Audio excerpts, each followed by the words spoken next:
That is rolling. What's your name?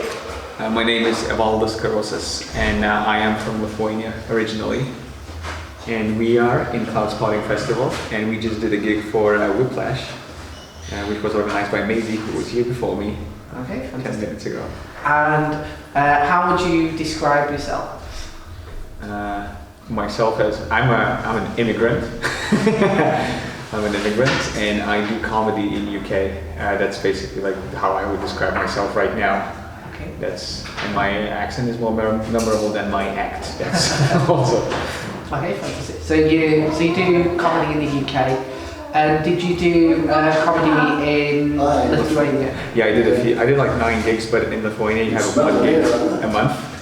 When I started, that's how it was. So you just kind of like, it's hard to get good, and it's always in front of like 200 people, so you always feel like pressured. So I did like 9 gigs or 8 gigs, and then I moved here, and then I did a gig here, and I bombed so hard, so hard, and then I didn't do it for like 6 months, and then I came back to doing it.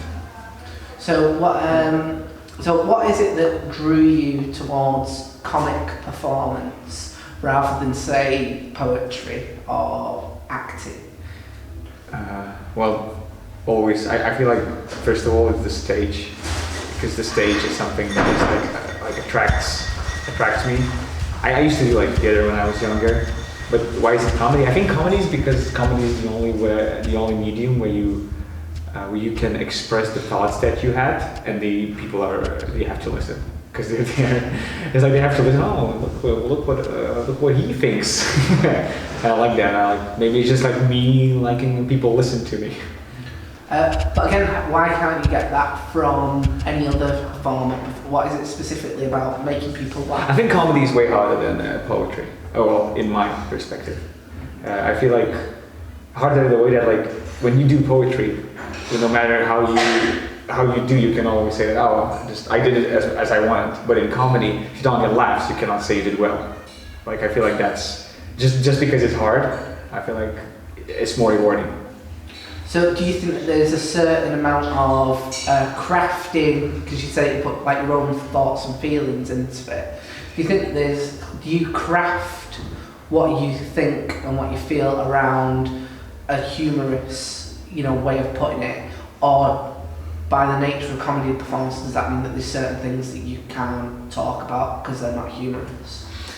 Maybe I like the challenge of expressing the idea that it's not humorous, but making it humorous, because then the people kind of accept it. I feel like the humor behind it is just so people pay attention.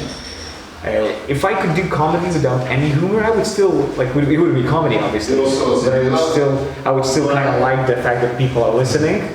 But I feel like the humor aspect of it is just to keep them engaged in what you're saying, because it would be just a TED talk without the laughs. So. Okay. And what is it? What are some of the subjects that you think you're able to add humour to that wouldn't normally be able to? Yeah. That's a good question. I feel like you can add humor to everywhere, but you're not allowed to do some stuff. As in, like, I'm allowed to make jokes about Eastern Europeans because I'm from there, so I can be a humor in immigrants coming here and having shitty jobs, because I used to have a lot of shitty jobs. So I'm kind of like, I can say that because I was there. But for example, when it comes to other disease, like other stuff like cancer, like I had never had cancer, so I feel like I definitely laugh at it with my friends and stuff, like if it's a funny joke, but I feel like I'm not allowed to make fun of it, so it's just finding what you're allowed to make fun of. And do you think that that's to do with do you think that truthful elements is the thing that you're allowed to make fun of? Yeah, I think that in my opinion, like the best comedy is true comedy. That's why maybe I like the observational stuff. It's because it's just like, that's true. Like when you listen to it and it's funny and it's true, and it's like, I never thought of it this way. There's like a different perspective on things. So is that something that you aim for in your own, to be like yourself or truthful to yourself in your performance? Yeah, for sure. One of the aspects, like if I'm working on a joke, I I even though I find it funny sometimes, I'm like, what is it? Is this? Do I believe in it? Like, is this me? Or is this what I want to say? And then I think if I should continue working on it or not. Like, sometimes the joke could be not funny, but if I really like the idea behind it, I work on it more. How do you know whether it's one of those ideas that you really like? Do you not know until you're in there and you've started work on it, or do you know because you're excited moving into it? I feel like I would think if anyone else has done anything like this, and if I feel like no one has ever done it, but if I did, and if I do it once, for example, and I can see that it's I get nice reception, maybe not like huge laughs, but it's like I can see it might be working, then I work on it. How original is it? Maybe that's. So can you?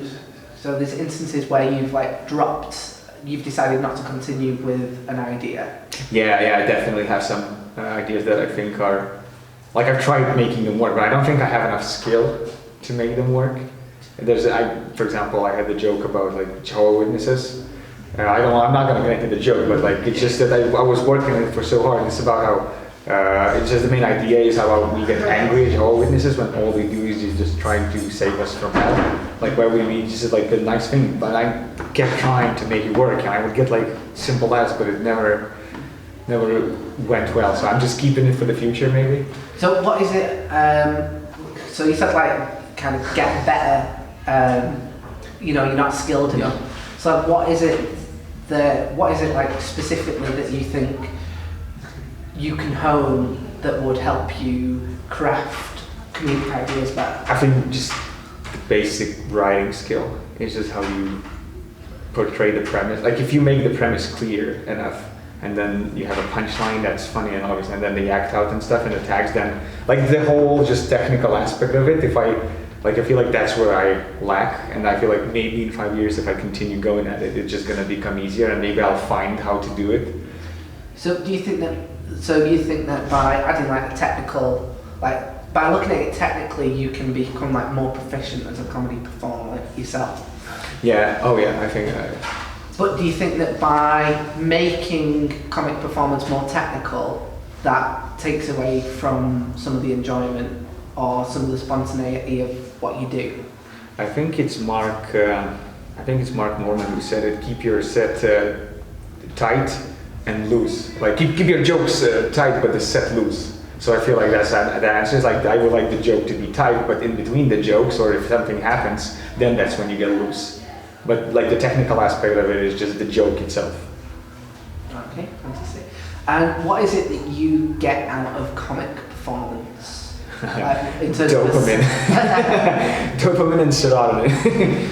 Okay, so would you say that is something that actively you try to seek out from your comic performance? Yeah, I think I could compare it to an addiction, because the better response you get, the more you want it, and it's just not enough anymore, and then you notice that you need more and more laughs. And I feel like if I quit, I would have like withdrawal. I would be like, I need to go on stage. Or if you haven't done it for like a week, then you're like, oh, I need to do this. I would compare it to like a healthy addiction. Fantastic. So do you think that there's anything about comic performance that maybe lends itself towards an addictive mentality? Yeah, I definitely think that like if you are consciously choosing to be a comic and to go on stage, I think there's something wrong with your brain. I do think in a good way. And what is it, do you think, that makes you want to go up on stage and make a whole crowd of strangers laugh? It's probably because when I was like 6 when I was 6, I started going to like theater club, and that's where I was, because in Lithuania like there is a big thing about like saying poetry on stage, and I did it a lot when I was younger, from like 6 to 10. I did a lot of it, and it was just me on stage, and I feel like maybe I got introduced to that high when I was very young, so I'm now chasing it. I feel like that's exactly it. And maybe some other reasons too, maybe just my mom didn't love me. And do you think that there is, perhaps because obviously with a lot of addictions, like in inverted commas, there's a lot of addictions that are almost like gateways into other things. Do you think that if you found that comic performance was giving you an addictive personality, that could bleed into other vices? I mean, when you think about it, if you're like a very big comedian that kills a crowd of 10,000 people, and then once you go off stage, there's not a lot of things that make you feel as good. So I feel like you definitely have to find something to like if you stop doing comedy, for example, I feel like there's definitely gonna be something that's gonna change the addiction because your brain is just too messed up. Like it needs this stuff, and it might be other creative arts. Like maybe you could go to acting, or it could be heroin. Okay, fantastic. So what is it that you, like moving forward, that you want to get out of comic performance? I wanna have a tight 10 minutes. Like if it's a very, very short goal. But like at the end I just, cause like, as in like now I'm just like 8 or 9 months in, so I feel like I'm a mess on stage. It's just like I have a funny one-liner, and then I have a funny thought, and then I try to combine them, and I'm not like, I don't feel like I'm true to myself when I'm on stage for now, because it's just not enough I haven't been doing it for a long time. So I wish at one point I've been doing it for long enough that all of my set is just like me, if that makes sense. So this will probably be my final question. So you mentioned about you being like comedy as a healthy addiction, and that you've been doing it for 8 or 9 months. If it did become kind of an unhealthy addiction, would you who would you expect to point that out to you, or how would you try and avoid that? That's a very good question. I've been thinking about it for the past few weeks. It's like, because I've been feeling quite stressful because I have some important gigs lined up, and it's been taking like a toll on like my mental well-being or whatever. And I feel like it should be you who notices it. Maybe some other people like say something, but you should notice that maybe it's not as fun as it was before. And if you know, and I feel like at one point you will notice, and if you're true to yourself. Fantastic, thank you very much. That's sick. So thank you.